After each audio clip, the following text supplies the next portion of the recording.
Our next speaker, you'll speak in English or in Yiddish? Great.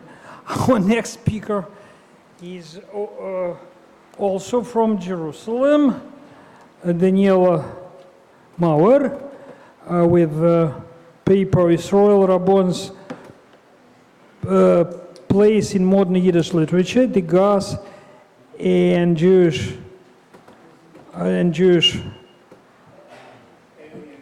alienation. It's too dark for me. Alienation. And it's a great pleasure for me, and I'm waiting very much for this lecture because it's something personal for me. I'm translator of Di Gas into Russian, so you're welcome.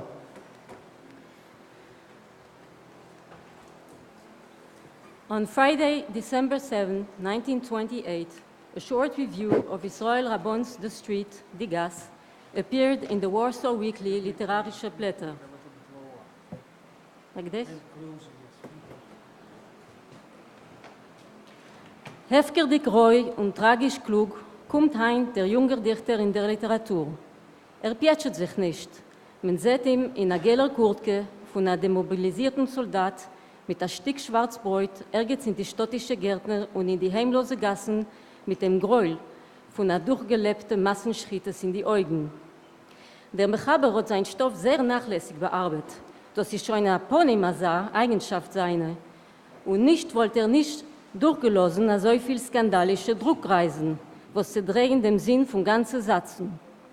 Das ganze Buch ist geschrieben mit einer leichten Hand und etwas wie an Geduld. The critic Zaromp complains about Rabon's lack of care in his publishing. Yet later, in his review, he admits that once he opened the book and started reading it, he could not put it down. Rabon's works were published with an exorbitant lack of care, and he was criticized for it. Yet this was all part of Rabon's strategy. He wanted to make the reader feel uncomfortable. By distressing his readers, they can experience the shocking reality of his book to its fullest. The critics did not understand Rabon's modernistic look, a universe where there is no frontier between reality and dream, and where the grotesque and the macabre interweave. While the work is not autobiographic, it certainly contains elements of Rabon's life. Yisroel Rabon, Rubin, was born in 1900 in Gowarczów, a shtetl in Poland. He grew up in Balut, a poor district of Lodz. His father was a wagon driver and died young, and therefore his mother had to work long days. Rabon spent much of his youth alone, on the streets, growing up in great poverty. An autodidact, his knowledge and education came from books. The literary world of Lodz called him a Baluter Hefkerjung. Rabon certainly gave this impression in Mein Lied, the poem opening his book of poetry, Unteren Pleut von der Welt, published in 1926.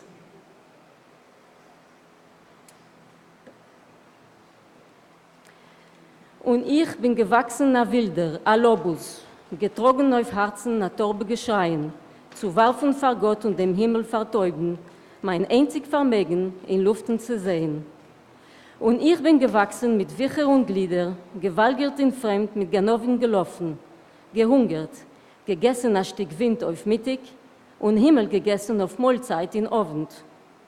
Gegangen von peurische Wegener Äppel, in Korten mit Schkotzen gespielt auf Jeridim, von Felder bei Nacht ausgegraben Kartoffel, mit Jingen von Gas gemacht freiliche Sides. Rabon was acquainted with the sounds and the scenery of the street. All he had to do was bring it to us in his own literary style. He recreates in his book the state of shock that World War I induced on the young soldiers returning home. Immigrants poured into the city to staff its textile factories. Rabon's protagonist represents the fate of many Polish people who tried to restore their lives after the trauma of the war. Many young men suffered from unemployment and poverty in the struggling Polish economy, which was destroyed by the war.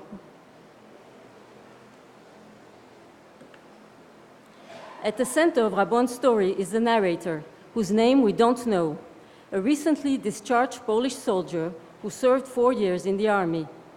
The narrator has been raised in poverty and was part of the lower class of Polish society. He has no one left in the world, no family and no home to return to. He finds himself spontaneously in Lodz, roaming the streets in search for food and a warm place to sleep. This is Rabon's way of introducing us to the alienated landscape of Di Gas. His choice of an anonymous narrator is symbolic. It connects his voice to other voices, representing the overall atmosphere of the post-war gloom. Yet a narrator does not identify himself with the world around him and stays indifferent. The protagonist lives in an alienated world, unambitiously wandering through the city, and feels unable to change his life. In 1921, over 165,000 Jews lived in the city, comprising 34.5% of its total population. Quite a Jewish city, yet Rabon's narrator seems disconnected from the Jewish society in Lodz. Neither his appearance nor his speech habits portray him as a Jew. He is an acculturated person who has a good command of the Polish language, yet his Jewishness does not define him and he is not at the center. Seth Wolitz and Choni Shmeruk both discuss the language question in Rabon's book. Wolitz sees it as a warning of linguistic assimilation and the fear of losing Jewish identity in the Polish world, since the Polish language becomes a necessity in the professional and commercial lives of Jews. Shmeruk, on the other hand, argues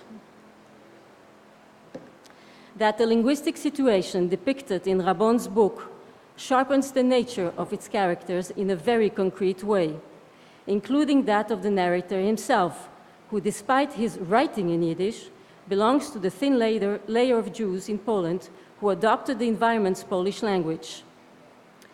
The fact that the narrator is an assimilated Jew should enable him to blend into Polish society easily. However, this is not the case. He feels no longer part of the Jewish community, nor fully accepted by Polish society. In fact, the protagonist is suffering from double alienation from both Jewish and Polish society. Yisroel Rabon himself was drafted into the Polish army at the age of 20, and his traumatic experience in the Polish-Soviet War is clearly felt in the short novel. There are many cruel and violent episodes in this book.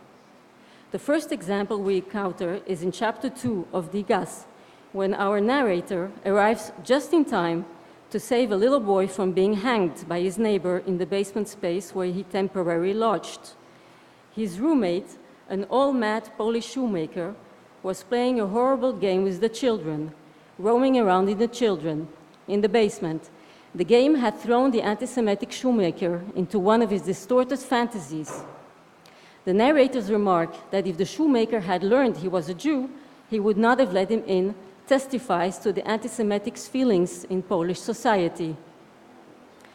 Sein wahnsinniger Stolz wollte nicht erlost, als in sein Stub soll sich gefinnen ein Mensch, was hat gelegt auf ihm eine Hand, noch dazu, wenn wollt gewohr geworden, als das ist gewesen nicht kein ander wie ein Yid.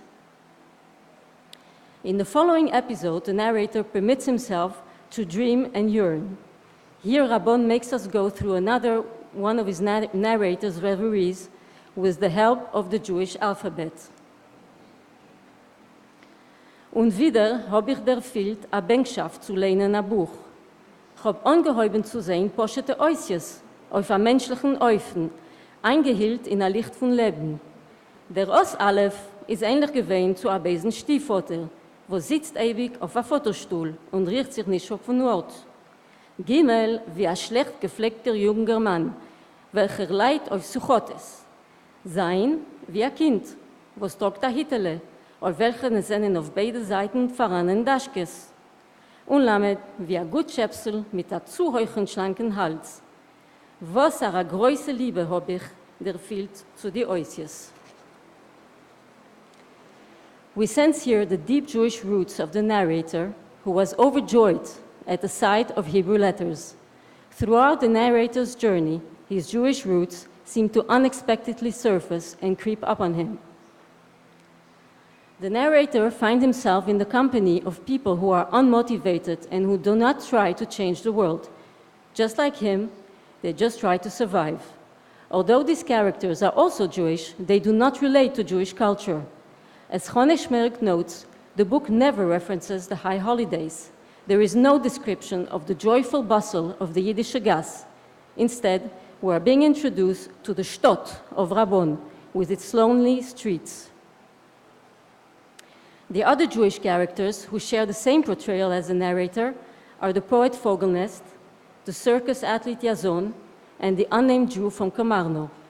They are all uprooted from traditional Jewish culture and Judaism. They all ventured into the world of non-Jews and left the shtetl and the Jewish community. Shmeruk explains that their dissociation from Jewish society did not open up another society for them in the city, and in their double alienation, they find a connection and a shared language only among themselves.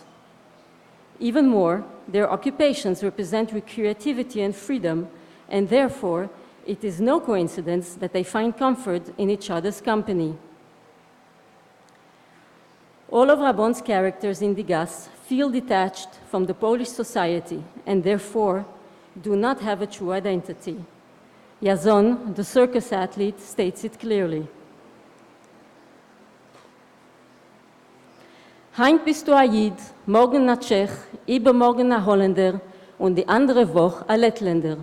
Wo je? Sitzen auf einem Ort, Chassene haben und führen die Kinder in Cheder rein? Ich stelle mir nicht vor, als ich soll es kennen tun. We learn about the character stories in the novel through the narrator, who has become a reliable listener. While reading, we hope that the narrator will also tell us more about himself, but that does not happen. The only stories we hear relate to his childhood and appear as flashes of memory.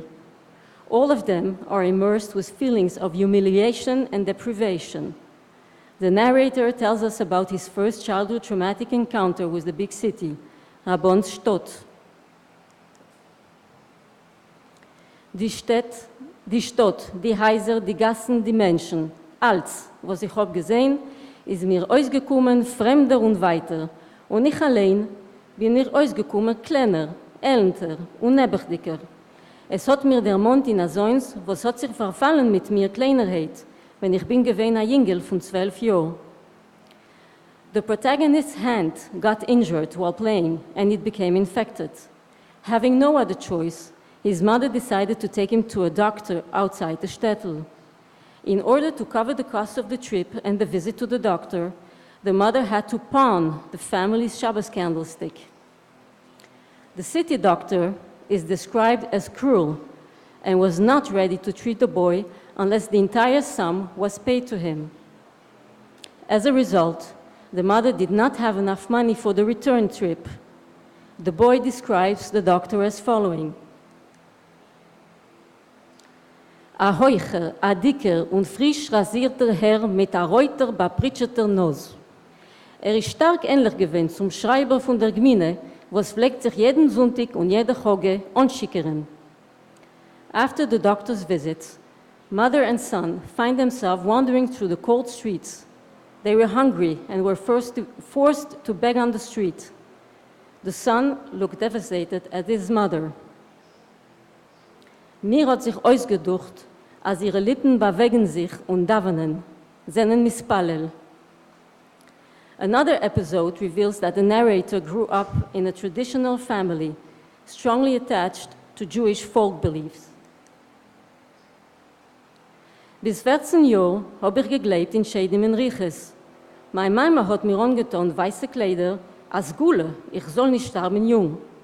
Mein Tate hat mir angesagt, ich soll nicht gehen neben einem Ort, wo es befindet sich eine Kirche, ein Zählem und ein Kro. Perhaps this immense fear of crucifixes could clarify the following grotesque and horrific stories of the narrator. We do not know if they are dreams or hallucinations, nor if anything of what happened there were part of reality. The narrator himself strengthened this blurry sensation in his own words. Sie ist es a Cholem, a Blendenisch von a zemischt, abgeschwacht Gehirn. The first grotesque story in the episode was the bread. The famished narrator found himself trapped in a bakery. being baked alive in a huge oven. He was lying crucified in a loaf of bread. Ich lieg wie ein Gekreuzigter auf einem Multer und guck mich herum. Die Bäckers machen täglich, formen das so aus, als jedes Tegel ist ähnlich zu einem Mensch. Ein zu einem deutschen Sellner, zu einem französischen Sellner, bulgarischen, chinesischen, türkischen und andere. Der Bäcker hat mich hereingelegt in Teig und gemacht aus mir ein Breitel und mich hereingestellt in Oven herein. Das Feuer hat mich herumgehabt und mich gebroten und gebacken. Und als ich bin fertig geworden, hat mich der Bäcker herausgenommen von Oven heraus, mich abgesteuert von Asch, betappt mich und beguckt. Tuende Kaschmechel hat mir zugetrocken zum Fenster und gesagt, flieh. The second grotesque story is the episode with the wounded horse. This story reflects Rabon's literary talent and became well known to his readers. Like in his poetry, Rabon's tendency to use animals for comparison with men receives a clear expression in his book as well. The novel's preoccupation with horses may have to do with the fact that horses were an integral part of World War I, where they fought with the soldiers as well as died with the soldiers. Rabon humanized the horses by giving them sad eyes, moans and groans, just like human beings. In this episode, the soldier narrator and his horse both got wounded during a battle. Both lay on the ground, suffering in the cold and dark forest. The horse was still alive, barely breathing, and his groans sounded human. The soldier decided to kill the horse in order to disembowel it and warm himself within the horse. At the moment of death, the horse produced a human "Oi" as his final words. Hours later, when the soldier tried to get out of the bowels of the horse, he realized that his body was completely frozen with the horse's blood. He found himself in the following surreal situation. Meine Fies haben zugeklebt zu der Erd und ausgesehen habe ich wie ein Zelem. Gott meiner, ich bin eingewachsen in der Erd wie ein reuter, blutiger Zelem. The soldier felt terribly guilty for having killed the horse in order to stay alive. Ein innerlichen Keuch hat mich getrieben und ich bin niedergefallen zum teuten Pferd, gekniet vor ihm und gebeten Vergebung, geweint, geschrien. In this shocking scene, we see a man covered with blood, kneeling beside the dismembered corpse of a horse, pleading for forgiveness. The narrator is devastated by his behavior, which goes against his entire traditional upbringing. Murdering is wrong, blood spilling is a sin, and finally the narrator is still haunted by the cross, a very bloody cross. These events characterize the breaking of a taboo, rooted in the narrator from childhood.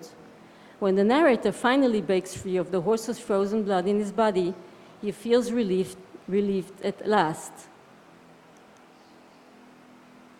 Endlich bin ich im Ganzen befreit geworden. Ich bin geworden aus Zelem. The last blow the narrator encounters is when he finds out the real reason he was refused at the recruiting office for workers. He was a Jew.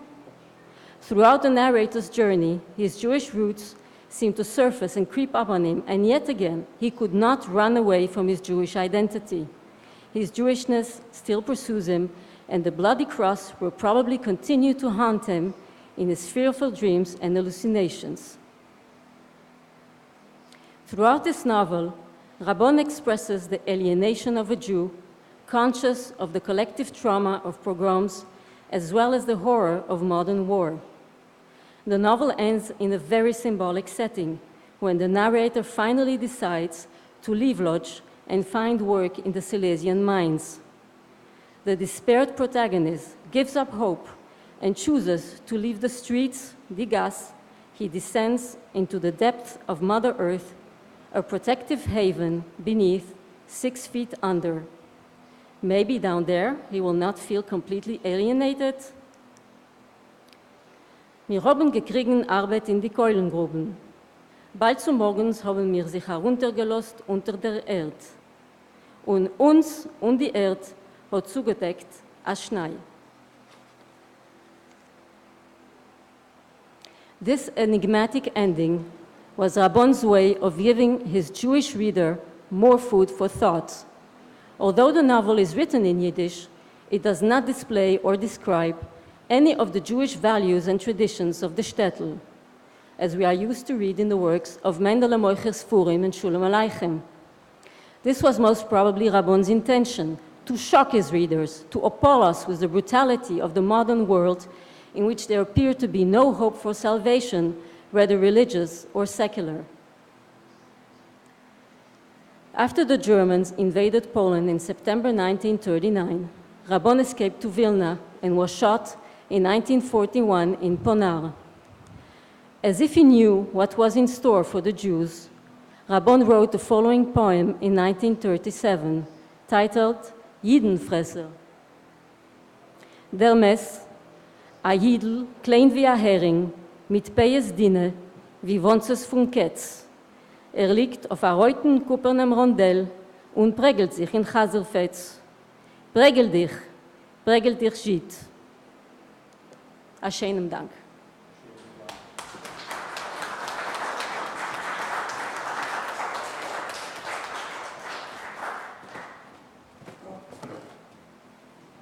Thank you very much. Thank you very much. Any questions, comments? Sorry, maybe somebody will have a question. One